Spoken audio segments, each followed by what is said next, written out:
36.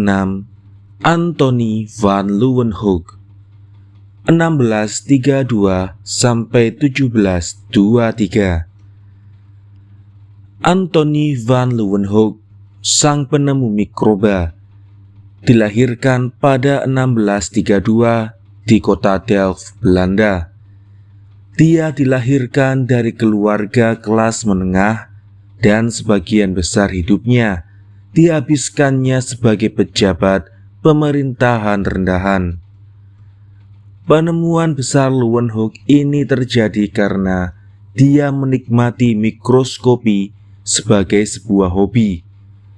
Di masa itu tentu saja orang tidak dapat membeli mikroskop di toko-toko, dan Leeuwenhoek membuat instrumennya sendiri. Dia tidak pernah menjadi seorang pengasah kaca profesional. Dia juga tidak pernah mendapat pendidikan formal dalam bidang itu. Namun keterampilannya sungguh mengagumkan, jauh lebih unggul daripada para profesional di masa itu. Walaupun mikroskop berlensa susun telah ditemukan satu generasi sebelum dia lahir, Leeuwenhoek tidak menggunakannya. Alih-alih dengan cara mengasah lensa-lensa kecil dengan jarak fokus amat pendek secara teliti dan akurat, Leeuwenhoek berhasil mencapai daya perbesaran yang jauh lebih besar daripada mikroskop berlensa susun lainnya pada masa itu. Salah satu lensanya yang masih tersisa memiliki daya perbesaran sampai 270 kali lipat, dan ada indikasi-indikasi bahwa dia membuat lensa-lensa yang jauh lebih kuat. Leeuwenhoek merupakan seorang pengamat yang luar biasa, sabar dan teliti, memiliki penglihatan yang tajam dan rasa ingin tahu yang tak terbatas. Dengan lensanya yang teramat kecil, dia memeriksa beragam macam material, dari rambut manusia sampai sperma anjing, dari air hujan sampai serangga-serangga kecil, seperti halnya juga serat otot, jaringan kulit, dan spesimen-spesimen lainnya. Dia mencatat secara teliti dan membuat gambar-gambar rumit dari hal-hal yang diamatinya. Sejak tahun 1673, Leeuwenhoek berkorespondensi dengan Royal Society of England, komunitas ilmiah terkemuka di zamannya. Walau tidak berpendidikan tinggi, dia menempuh pendidikan dasar, tapi hanya menguasai bahasa Belanda. Dia diangkat sebagai seorang fellow dalam komunitas itu pada 1680. Dia juga menjadi anggota koresponden Akademi Ilmu Pengetahuan di Paris. Leeuwenhoek menikah 2 kali dan memiliki 6 anak, tapi tidak punya cucu.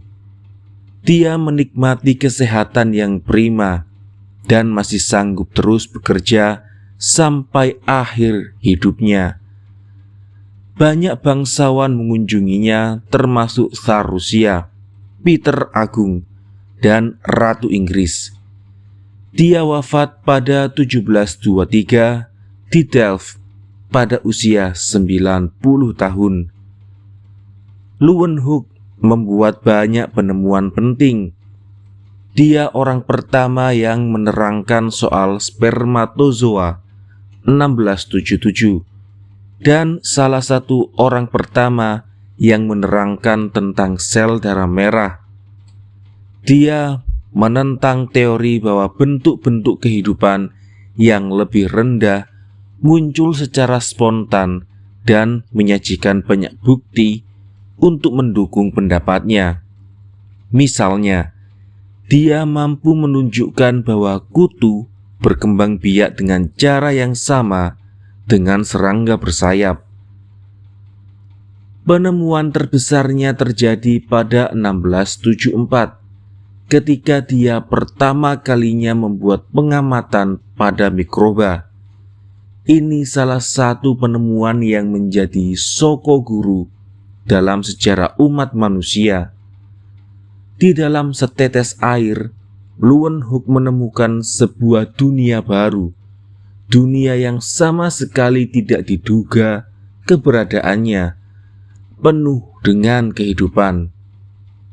Dan walaupun dia tidak mengetahuinya waktu itu, dunia baru ini sangatlah penting bagi umat manusia.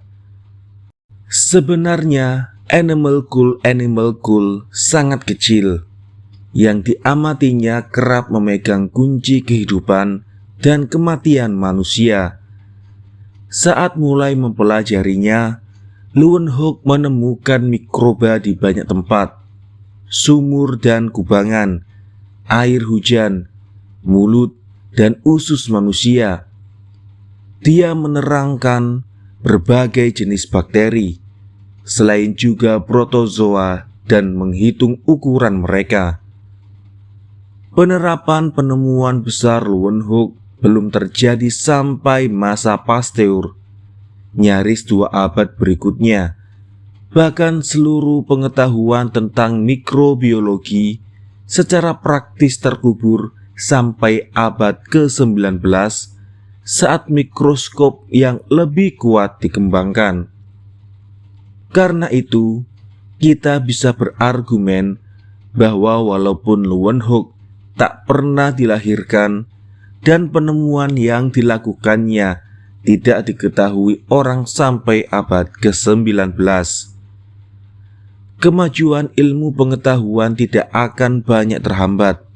Namun tidak dapat disangkal bahwa dialah yang menemukan mikroba, dan dari tangannya lah dunia ilmu pengetahuan menyadari keberadaan makhluk-makhluk kecil itu.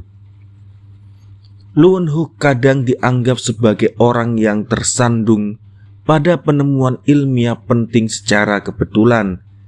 Ini sama sekali tidak benar.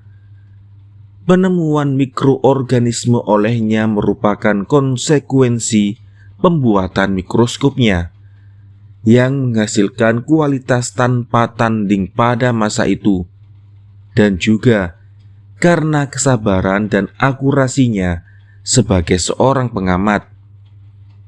Dengan kata lain, penemuannya merupakan hasil dari perpaduan keterampilan dan kerja keras, sangat terbalik dengan konsep keberuntungan.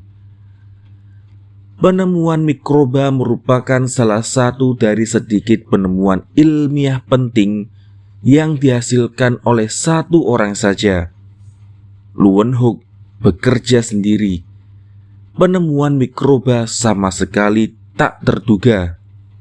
Tidak seperti banyak kemajuan lainnya dalam dunia biologi, penemuannya ini bukan perkembangan alami dari pengetahuan biologi yang ditemukan sebelumnya.